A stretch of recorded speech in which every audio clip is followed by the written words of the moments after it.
Que bom, irmãos, na aula passada nós estudamos sobre os fundamentos da oração, nós meditamos na abertura, como é importante nós termos uma receptividade, uma atenção, como a gente pode se desprender de qualquer distração, ansiedade e preocupação, a nossa atitude quando a gente chega diante da presença de Deus, e também da ponderação, né? Que é a gente poder, através da reflexão com Deus, colocar pesos diferentes nas coisas que realmente têm importância. E a gente poder, através do Espírito Santo falando conosco, a gente poder refletir o que vale a pena nas nossas vidas, né? Então hoje nós vamos falar sobre o terceiro fundamento da oração, que é a resposta. Então, a gente responde, irmãos, não somente a perguntas, mas nós respondemos ao amor de Deus. Nós respondemos à obra consumada de Cristo na cruz. E alguns anos atrás, algo que me chamou muito a atenção foi o amor de uma irmã. Certo dia, numa segunda-feira, eu fui fazer um exame de sangue, 6 horas da manhã, lá na Vila Mariana. Eu fui estacionar o carro e eu senti que o Espírito Santo falou comigo: não estacione o carro aqui. Mas por uma comodidade, eu não obedeci o Espírito Santo e estacionei o carro naquele local. Quando eu voltei do exame, o que aconteceu? O meu carro tinha sido roubado. E o pior de tudo, irmãos, fazia algumas semanas que eu tinha tirado o car system, estava sem nenhum seguro, estava pensando em dar aquele carro para a entrada para comprar um novo carro. Meu coração ficou ali, desesperado, procurando o carro. Mas sabe o que aconteceu? Mesmo com a minha desobediência ao Espírito Santo, Deus me encorajou muito. Uma irmã que era muito sensível às necessidades dos irmãos, ela chegou e falou assim para mim e para minha esposa: eu sei que vocês servem muito ao reino de Deus. E ela ofereceu uma quantia em dinheiro. Mas vocês não têm noção, irmão, era uma quantia muito alta de dinheiro que deu para dar a entrada no carro. Eu fiquei assim, sem ter palavras, sem o que dizer. E falei: irmã, em breve eu vou pagar para você. Ela falou: pode esquecer, esse dinheiro eu não quero, é um presente para você. Aquilo me gerou uma gratidão tão profunda, uma resposta, né? Então o que a oração deve ser? Uma resposta ao amor, à graça de Deus, essa obra consumada de Cristo, onde nós compartilhamos o nosso coração. E eu lembro que a gente fez em agradecimento uma cesta de café da manhã para essa irmã, mas parecia que não era nada. Quando eu fui fazer uma viagem para Poços de Caldas, a gente comprou um vaso de um cristal de Murano, mas parece que cada coisa que eu fazia, nada pagava aquela atitude, aquele gesto de amor. Então, a oração, irmãos, é quando a gente compartilha o nosso coração com Deus. Quando a gente entrega todo o nosso coração, quando a gente tem aquela receptividade. Então, a oração, ela deixa de ser algo que nós fazemos, para ser algo que Deus faz por meio de nós. Porque muitas vezes a gente não sabe como orar. O Espírito Santo intercede com gemidos inexprimíveis, que as palavras não conseguem explicar. Eu queria encorajar cada um de nós, irmãos, a poder ter criatividade, imaginação, a gente derramar os nossos sentimentos, né, irmãos? Homens, é difícil muitas vezes a gente se alegrar, às vezes é difícil a gente também chorar na presença de Deus. Mas eu queria que cada um pensasse na vontade, no afeto, nos pensamentos, na imaginação. Muitas vezes a gente tem criatividade de tantas coisas, né? Em servir as nossas esposas, namoradas, a gente pensa em tantas coisas diferentes, e quando chega com Deus a gente não tem essa mesma criatividade, a gente não tem essa mesma resposta. Eu sei que eu já fiz um salmo para Deus, uma única vez em 33 anos, fiz um salmo só. Então eu queria encorajar, irmãos, essa semana, você se inspirar no Andréas, que é o nosso poeta, né? Fazer uma poesia para Deus.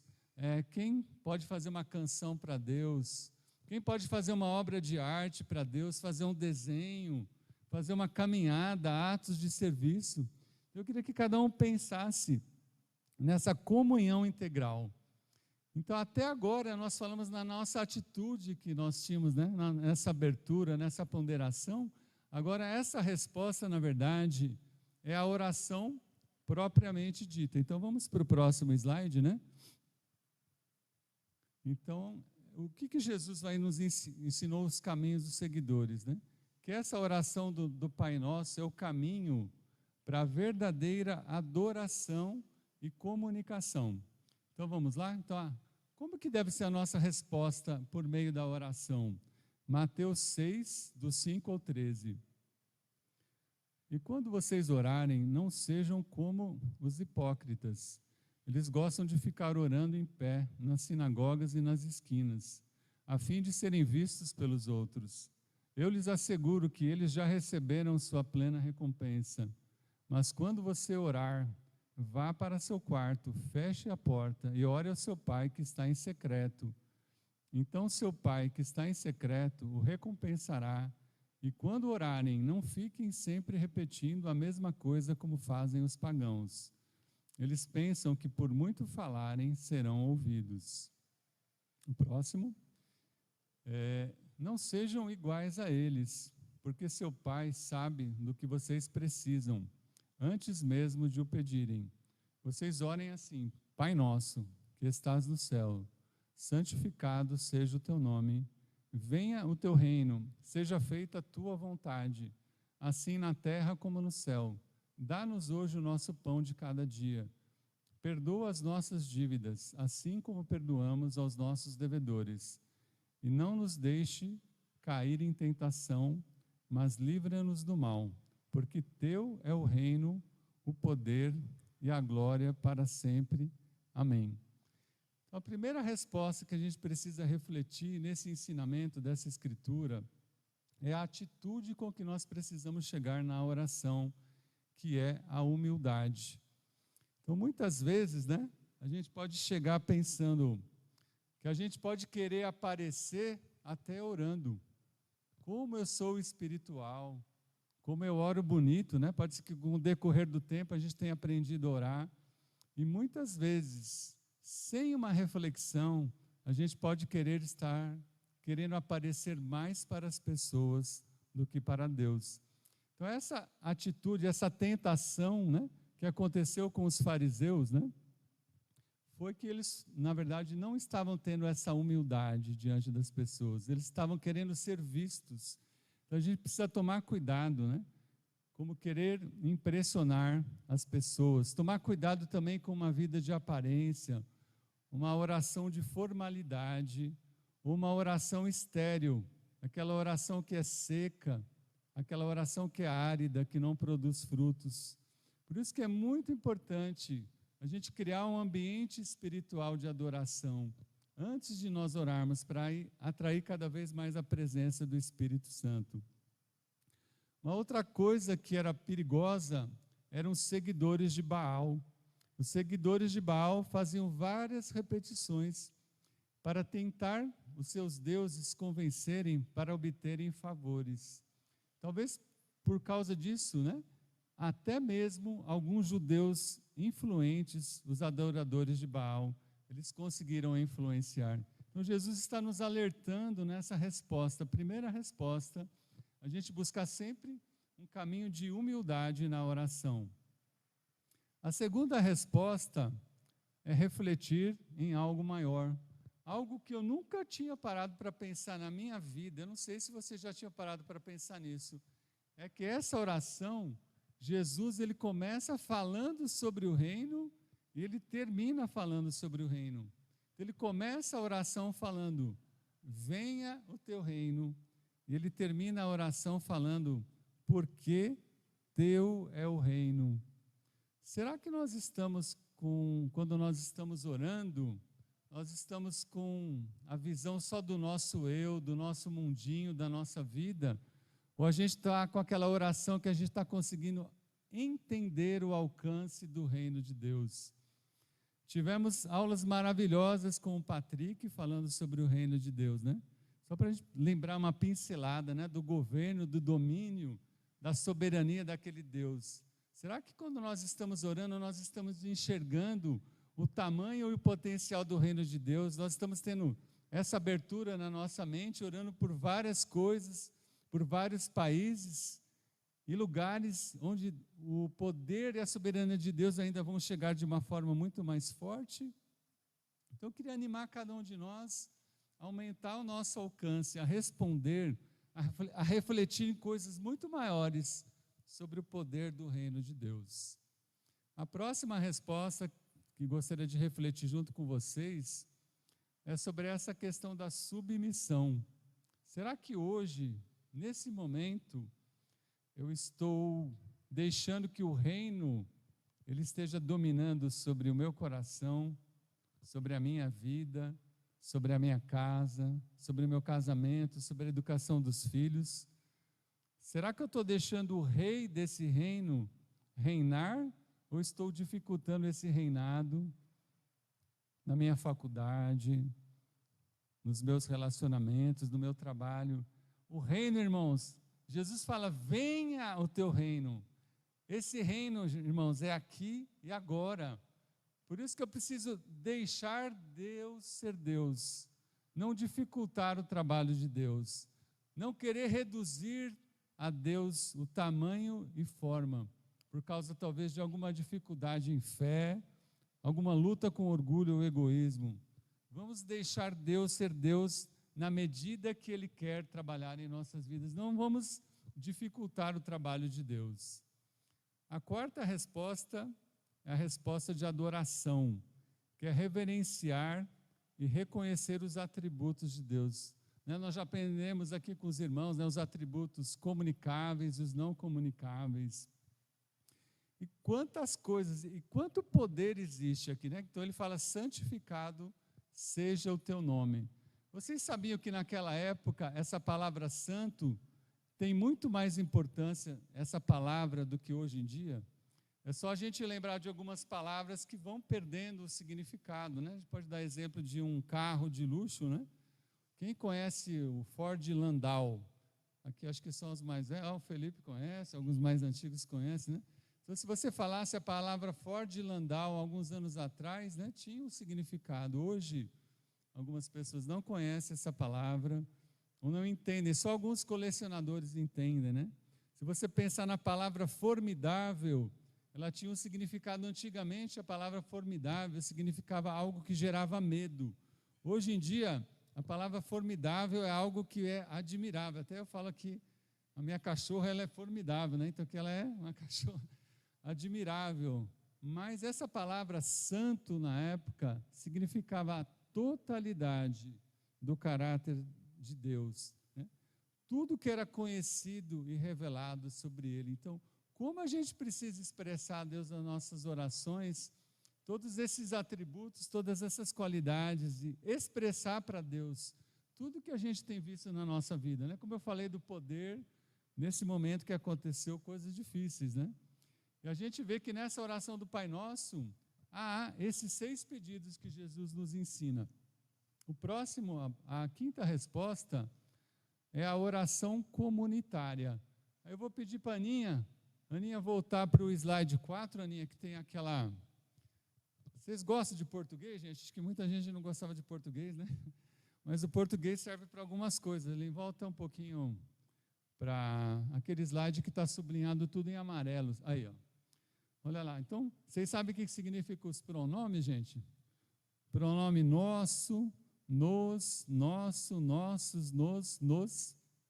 Quantas vezes aparece o pronome no plural aí, gente? Quantas vezes? André, que é bom de português, aí, André? 4 vezes? Os pronomes, né? Então ele aparece várias vezes aí, né? Pode contar umas 6 vezes aí, e nos também, né? Então pode voltar lá para o ponto.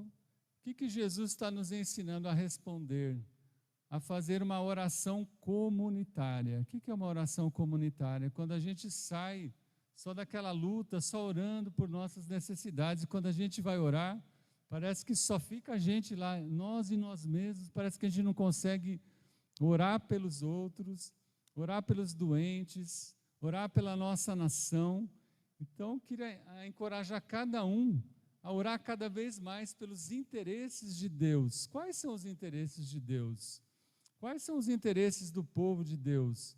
O interesse daquelas pessoas que não são alcançadas por Deus.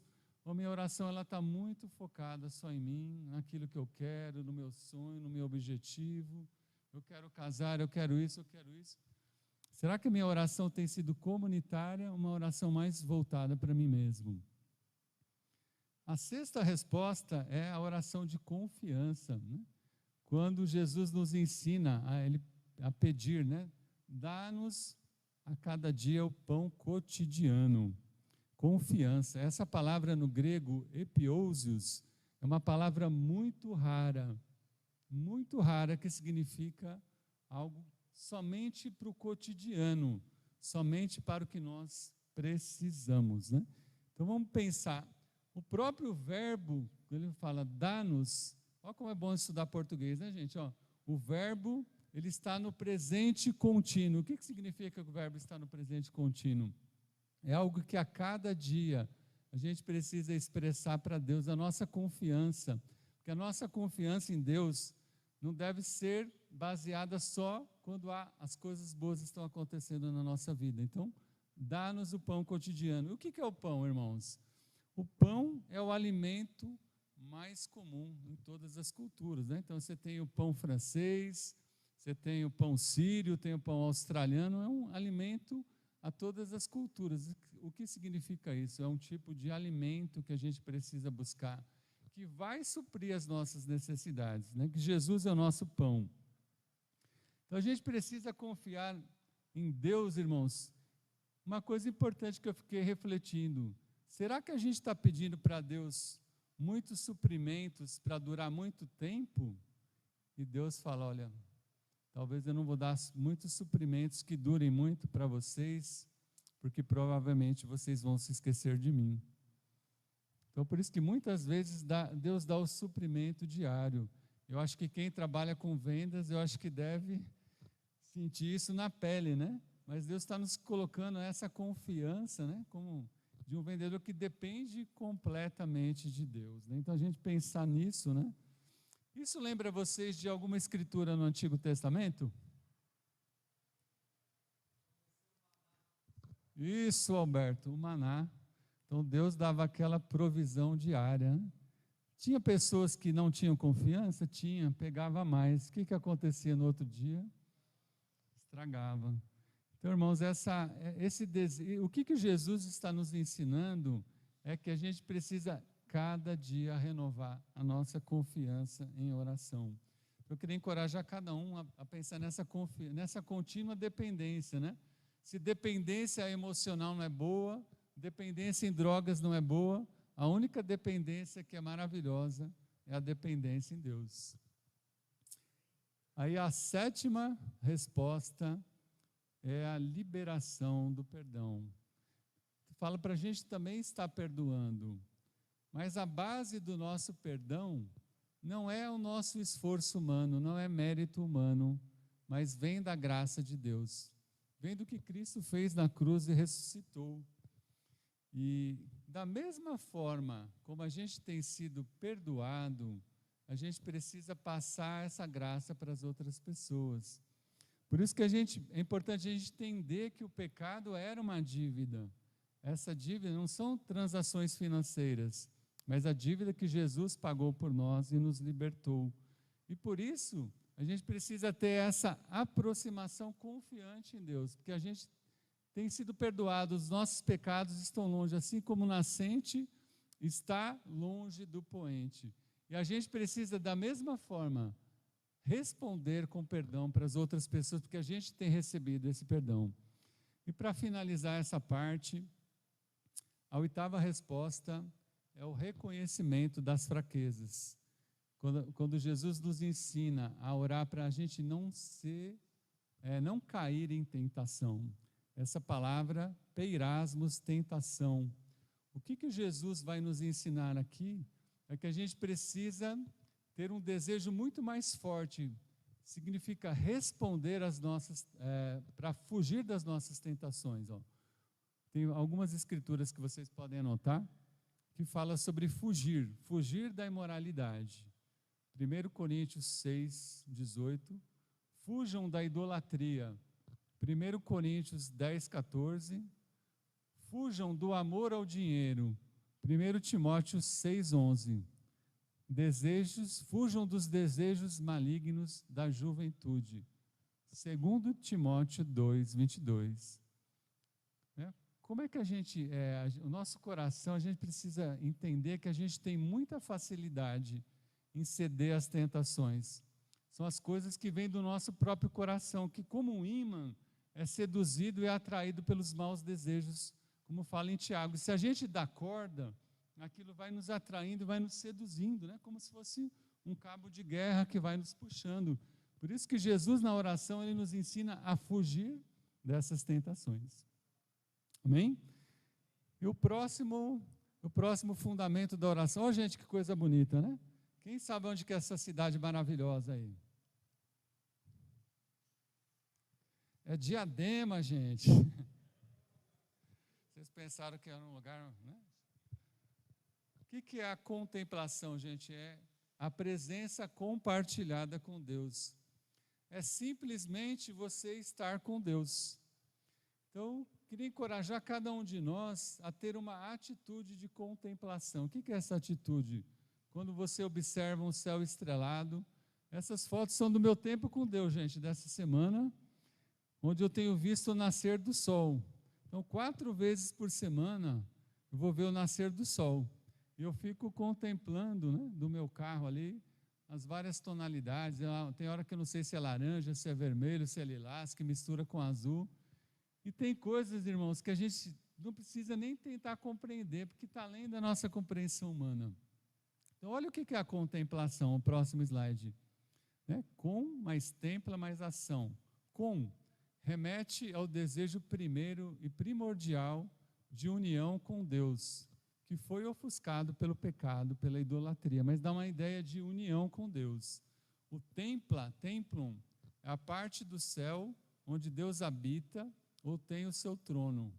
E os templos terrenos são representações desse local celestial, né? O homem sempre quis trazer uma representação do templo. E o são é um estado de existência, ação ou processo duradouro. As Escrituras oferecem a possibilidade de um estado de permanência em Deus, de consciência constante da presença de Deus e de nossa existência nele. Então, o que a gente precisa entender é que a nossa oração é o tempo todo, não só o tempo com Deus de manhã, você está com Deus, e a gente precisa, irmãos, parar um pouco na correria da nossa vida, observar uma árvore, observar uma planta e meditar nas coisas que Deus criou.